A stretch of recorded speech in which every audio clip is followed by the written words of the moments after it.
I want to welcome everybody to the U District PT video series. My name is Brian Cronin. I'm one of the physical therapists and owners here at U District, along with Travis Knight. Today we're going to be talking about running injuries, and we're going to present the Runner's 10.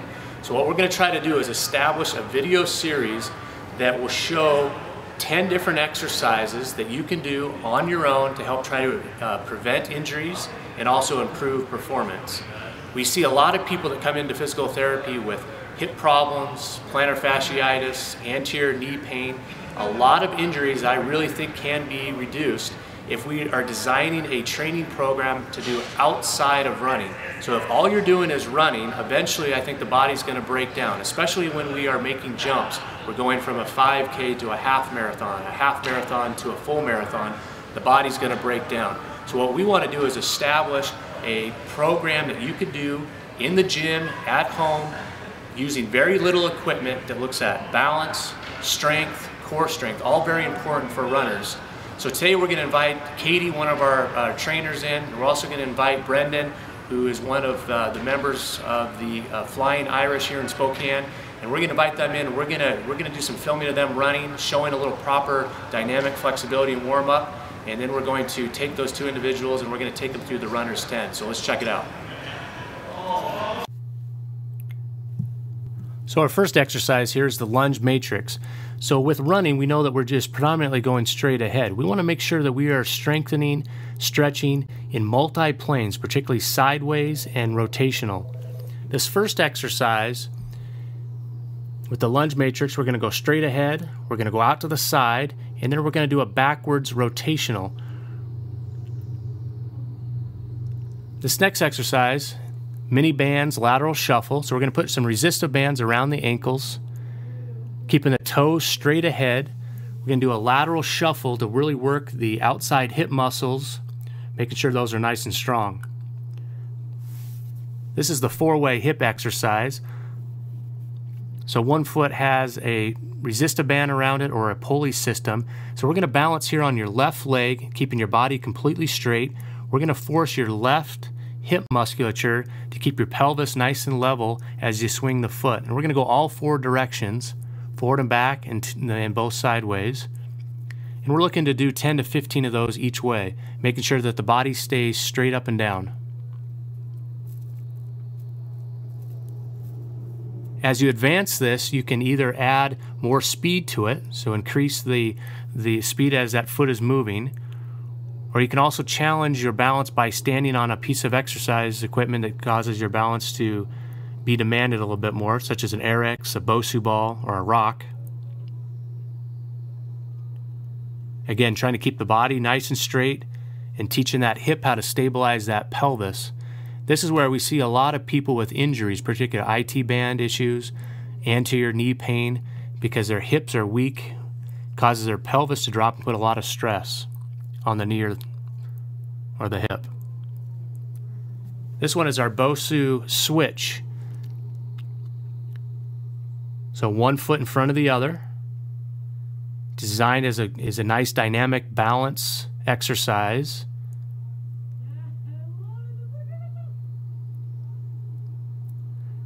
As you can see, as Brendan is doing it, you can see the muscles in the lower leg having to contract to try to stabilize and keep the foot in a neutral position. This is called the Bosu foot matrix. So we're going to stand on the flat side of the ball, and we're going to drive the Bosu ball forward and back. We're going to do side to side, and then we're also going to do clockwise and counterclockwise, all while standing on one foot, keeping your body nice and straight. A good goal would be able to do 10 forward and back, 10 left to right, and then 10 counterclockwise and clockwise.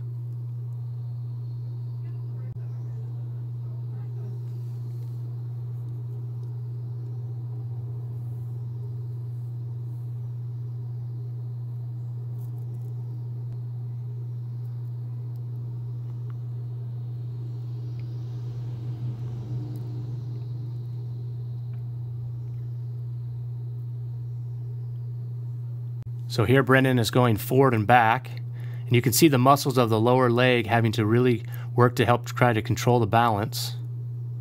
And now we're going to go side to side, left to right. And This allows us to stress the foot and ankle in all three planes of motion, forward and back, or the sagittal plane, side to side, the frontal plane, or with clockwise and counterclockwise, the transverse plane.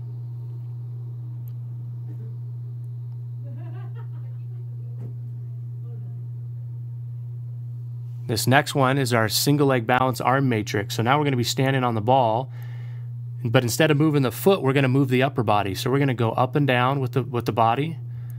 We're going to go side to side with the body.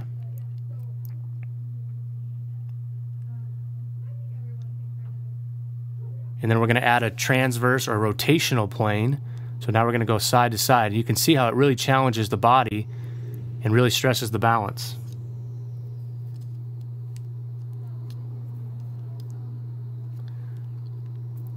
If it's too high level, then simply just stand on the ground and let your body go forward and back, side to side, and rotational.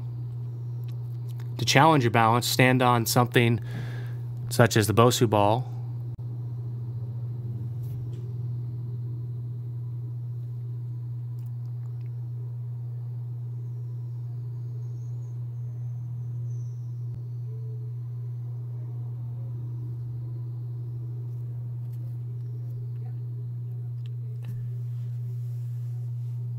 We call this triple threat. So the first one here is ball bridges. So legs are straight, feet up on the ball, hips straight up and down. The second one, hips are up in the air, keeping everything nice and level, and roll the ball in and out. So this is a great core exercise, a good back, glute, and hamstring strengthening exercise. Level 1, you have your hands all the way out to the side like Brendan does. Too easy. Level 2, go up onto your elbows. And then level 3, hands across the chest. The third one is extended bridge. So your knees are bent at 90 degrees, your hips go straight up and down without touching the ground.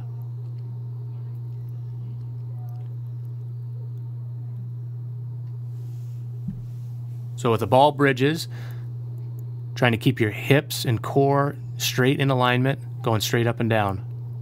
The knee tucks, hips up, off the ground, roll the ball in and out.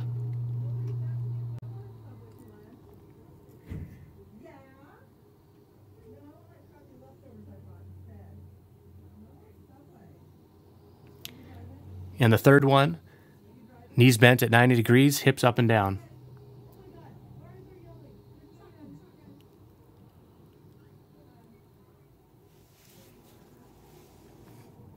All right, opposite arm, opposite leg. So stomach on the ball, opposite arm, opposite leg, trying to keep everything straight and stable. Level 1, one hand on the ground, like Brendan's doing.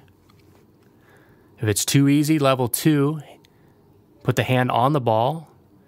And level 3, no hands touching the ball or the ground.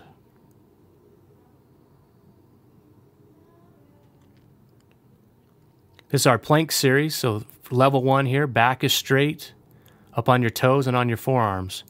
You can do that for over 2 minutes. Level 2, add a opposite or alternating leg lift, keeping the back straight.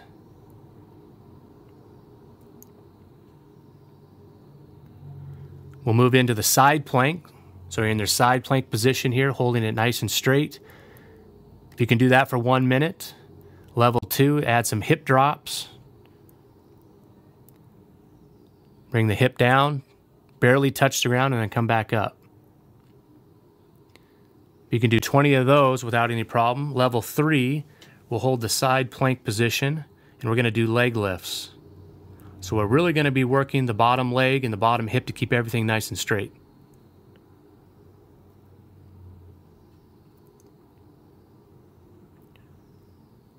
So again, the plank position, back is completely straight. Don't let the hips sag or arch up in the air. Keep everything nice and straight.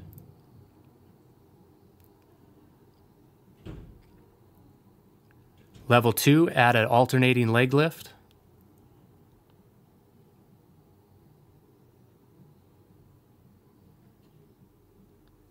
And a side plank.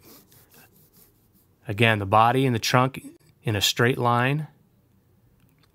Level 2, add a hip dip.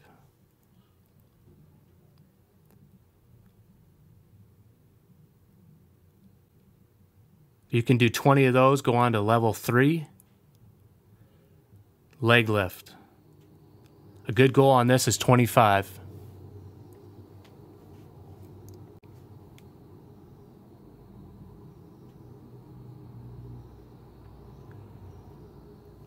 This is our V-Up core series, so we have a medicine ball.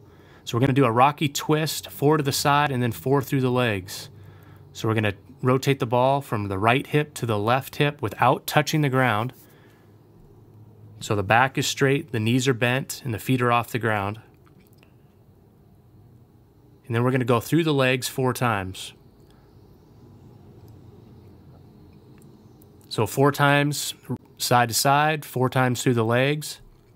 See if you can do that, a series of 10 to 15.